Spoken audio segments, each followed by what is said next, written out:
ታዋቂው አሜሪካን ቢዝነስማን ጆን ዲ ሮከፌለር በአንድ ወቅት የተናገረው ነገር ነበረ። ቢ ኦፕቲሚስቲክ ይላል። በምትሰሩት በምንም ነገር ውስጥ ሁሌም ቢሆን ቀና ቀናውን እያሰባችሁ እለፉ ነው የሚለው። ታዲያ አንድ ሰው የስኬቱ ደረጃ የሚወሰነው ባለው በራስ መተማመኑ ልክ ነው ይላል።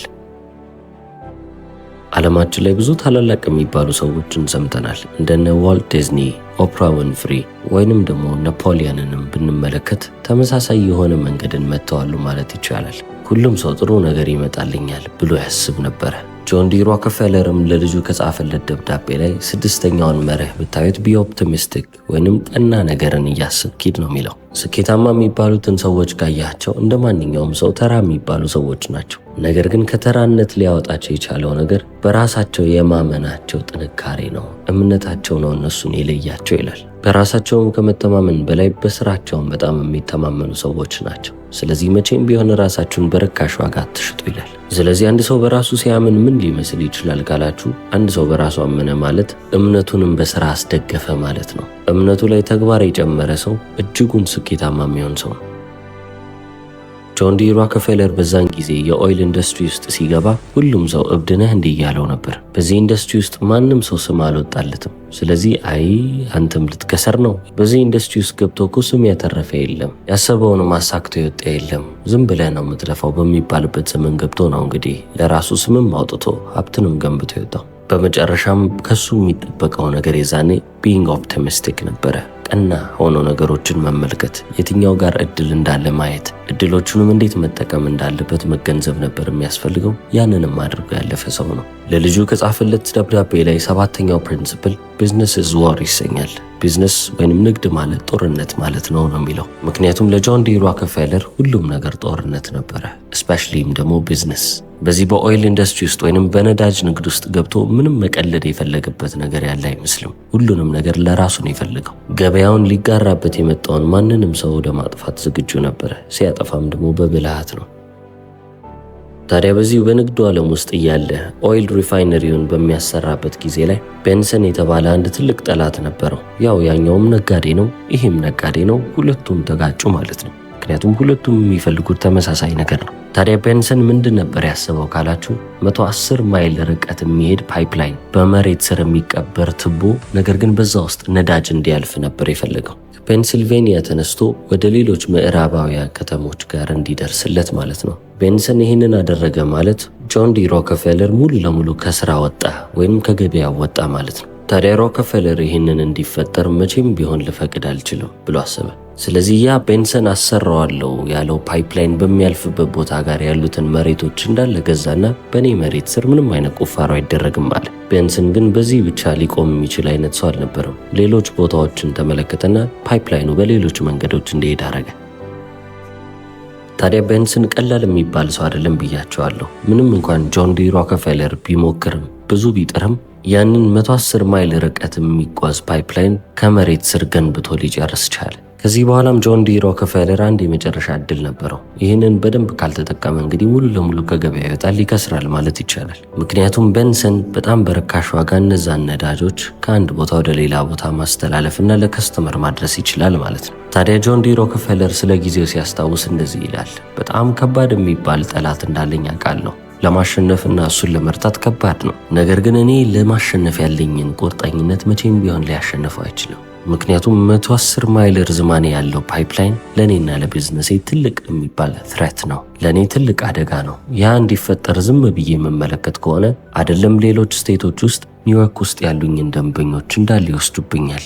ይህ ማለትም ደግሞ ሙሉ ለሙሉ ቢዝነሴን ወሰደው ማለት ነው። ይህንን ደግሞ ልፈቅድ አልችልም በምንም ተአምር አለ። ከዚህ በኋላ ያደረገው ነገር በእጅግም ጂኒየስ የሚያስብል ነገር ነበር።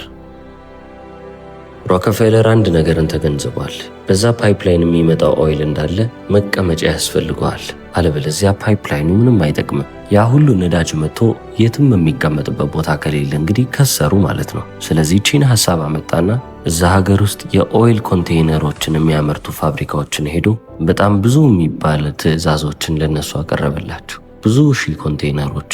ታዲያ አሁን ያንን ሁሉ ኮንቴይነሮች ለጆን ዲ ሮከፌለር ማስረከብ ስለነበረባቸው እነሱም ደግሞ ተጨማሪ ትዕዛዝን መቀበል አቆሙ ማለት ነው። ስለዚህ ቤንሰን ያንን ሁሉ ነዳጅ በመሬት ስር አልፎ የመጣውን የት ሊያደርገው ይችላል? ምንም አይነት ኮንቴይነር ሊያገኝ ስላልቻለ በዛ በኩል የሚያልፈው ድፍድፍ ነዳጅ እንዳለ የሚቀመጥበት ቦታ የለውም ማለት ነው። ስለዚህ ሙሉ ለሙሉ እየፈሰሰ ባከነ። ቤንሰንም 1 ዓመት ባልሞላ ጊዜ ውስጥ ከስሮ ከቢዝነስ ውስጥ ሊወጣ ቻለ። እጁን ሰጠ ማለት ነው። ይህንን ያስደረገው ማን ነው? ጆን ዲ ሮክፌለር። ጆን ዲ ሮክፌለርም ከዚህ በኋላ እንደዚህ ያለ በጣም ምርጥ የሚባል ኮማንደር ከሱ ጋር ምንም ንክኪ የሌለውን ምሽግ አይመታም። መርጦ የሚመታውና የሚያጠቃው ምሽግ ከሱም አልፎ ሙሉ ከተማውን ሊያጠቃ የሚችለውን ምሽግ ነው አለ። ጆን ዲ ሮክፌለር እዚህ ጋር ሙሉ ለሙሉ ትኩረቱን ያደረገው ማላይ ነው፣ ትልቅ የሚለው ጠላቱ ላይ። የእሱንና በአጠቃላይም የኦይል ቢዝነሱን አደጋ ላይ የሚጥለውን ሰው ፈለገና እሱን አጠቃው። እሱን ከገበያ ውጪ ማድረግ ላይ ብቻ ፎከስ አረገ። ሌሎች ትናንሽ የሚባሉ ጠላቶች እኮ ነበሩት፣ ግን እነሱ ላይ ጊዜ ማባከን ሁላ እንዳልነበረበት ተገንዝቧል። ዋናው ዓላማውን ትልቁ ላይ አረገ።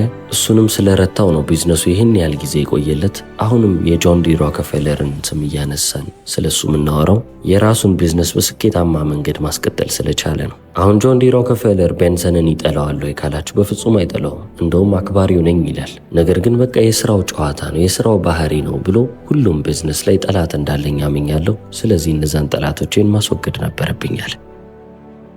እንደ ቤንሰን አይነት ጠንካራ የሚባል ተፎካካሪ ወይንም ጠንካራ የሚባል ጠላት ሲኖራችሁ ደግሞ ጥሩ ነው። እሰራዋለሁ አስቤዋለሁ ብላችሁ ካሰባችሁት በላይ የበለጠ ፑሽ አድርጋችሁ እንድትሰሩ ያደርጋችኋል። ቢዝነስ ጦርነት ከሆነ ትንሿን ቦታ ብቻ ወስዳችሁ በቃ ጦርነቱን አሸንፍኩ ልትሉ አትችሉም። ሙሉን ኮንከር ማድረግ አለባችሁ። ሙሉን መቆጣጠር አለባችሁ። ጆን ዲ ሮክፌለርም ልክ እንደዚህ ነው ሙሉ ለሙሉ ተቆጣጥሮ ይህንን ትልቅ ሞኖፖሊ ለረጅም ጊዜ ሲያካሄድ የቆየው። ስለዚህ 7ኛው ፕሪንሲፕል ምንድነው ብያቸዋለሁ? ቢዝነስ ኢዝ ዋር፣ ንግድ ጦርነት ነው የሚለን።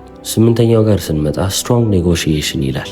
መከራከርን በደንብ አድርጋችሁ ልታውቁ ይገባል። ስትከራከሩም ደግሞ ወደር የለሽ መሆን አለባችሁ ነው የሚለን። ታዲያ እሱ እንደሚለው አይነት ኔጎሺዬተር ለመሆን ምን ያስፈልገኛል ብትሉ 5 ነገሮችን ጆን ዲ ሮክፌለር ለልጁ ሲያስተምር ተመለከትን።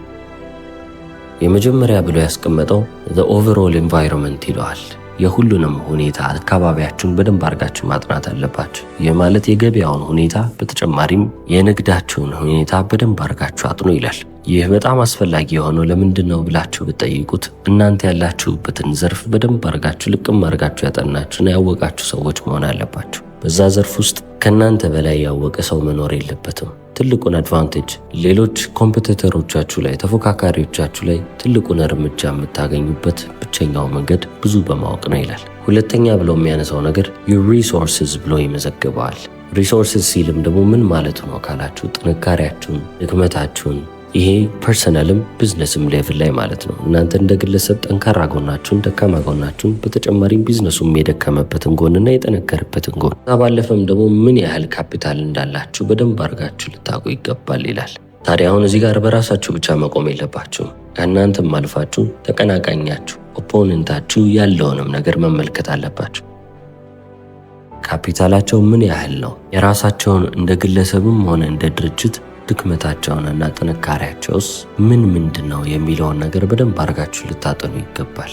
3ኛው ስቴፕ ይሄ ነው ይላል። ምክንያቱም በድርድር ጊዜ ላይ አሪፍ የሚባል ተደራዳሪ ለመሆን እናንተ የራሳችሁን ጠንካራ ጎን ትወስዳላችሁ፣ የተቀናቃኛችሁንም ድክመት ወስዳችሁ ነው ሁለቱን አንድ ላይ ፊውዝ ስታደርጉ ጥሩ የሚባለን ውጤት ይዛችሁ ልትወጡ የምችሉት። የቤንሰንና የሮክፌለርን ጉዳይ እስቲ እንመልከት።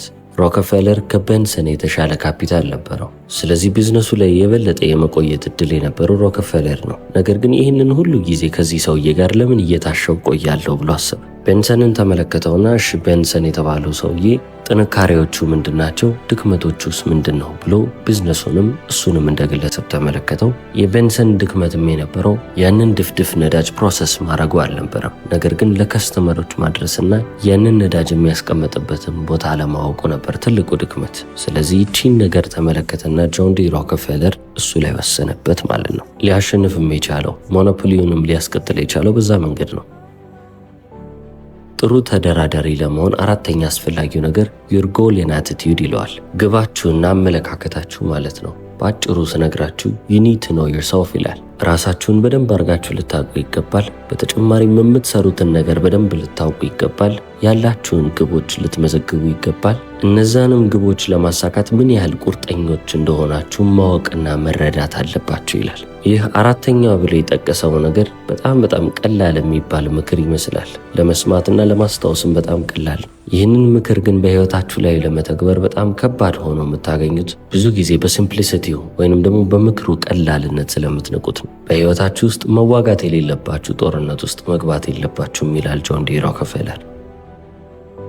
ከተዋጋችሁ መዋጋት ያለባችሁ የምርም የእናንተን ውጊያ የሚጠይቅ ነገር ላይ ነው እንጂ በግማሽ ሰውነታችሁ ብትዋጉ ባትዋጉ ምንም የምታመጡት ነገር የለው። ጆን ዲ ሮክፌለርም በሕይወት ዘመኑ ብዙ የሚባሉ ጦርነቶች አላጋጠሙት። በጣም ትንሽ ጦርነት ውስጥ ነው የተሳተፈው። ያ ማለት የቢዝነስ ጦርነት። ምንም እንኳን በርካታ ጦርነት ባይሆንም ጆን ዲ ሮክፌለር ከተዋጋ ነው። በሁለት እግሩ ነው የሚገባው። ሙሉ ኃይሉን ሰጥቶ ነው የሚሄደው፣ ልክ ቤንሰንን እንዳጠፋው። ታዲያ ይህንንም ደግሞ ያደረገው ለምንድን ነው ብላችሁ ከጠየቃችሁ ለሱ ምን አይነት ነገሮች አስፈላጊ እንደሆኑና ምን አይነት ነገሮች አስፈላጊ እንዳልሆኑ በደንብ የተገነዘበ ሰው ነው። ስለዚህ የትኛውን ጦርነት መፋለም እንዳለበትና የትኛውን መተው እንዳለበት የተገነዘበ ነው። ፕራዮሪቲ፣ ቅድሚያ መስጠት ያለበትን ነገር ቅድሚያ ሰጠ። ስለዚህ ምንም ያህል ጦርነት ውስጥ ብትገቡ፣ ምንም አይነት ነገር ውስጥ ብትገቡ ሁሌም ልብ ልትሉ የሚገባው ነገር ያ ጦርነት ከግቤ ጋር አንድ መስመር ላይ ነው ወይ? ይህንን ጦርነት ባካሄድ ወደ ግቤ እንድቀርብ ይረዳኛል ወይ ብላችሁ ነው መጠየቅ ያለባችሁ። መልሱ አዎ ከሆነ በሁለት እግራችሁ ዘላችሁ ግቡ፣ በደንብ ተፋለሙ። መልሱ አዎ ካልሆነ ግን አይመለከታችሁም፣ እዛ ነገር ውስጥ አትግቡ ይላል። ጥሩ ተደራዳሪ ለመሆን አምስተኛ ብሎ ያስቀመጠው the opponent's goals and attitudes ይለዋል።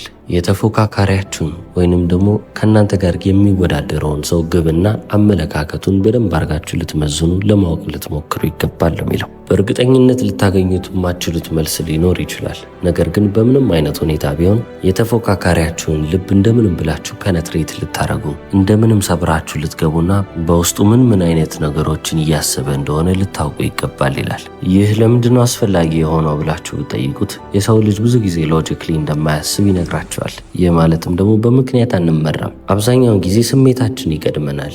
ስሜታችንና ሀሳቦቻችን አንድ ላይ ይጋጩብንና በስሜታችን እየተነዳን የምንሄድ እንሆናለን። ስሜታዊ ፍጥረቶች ነን።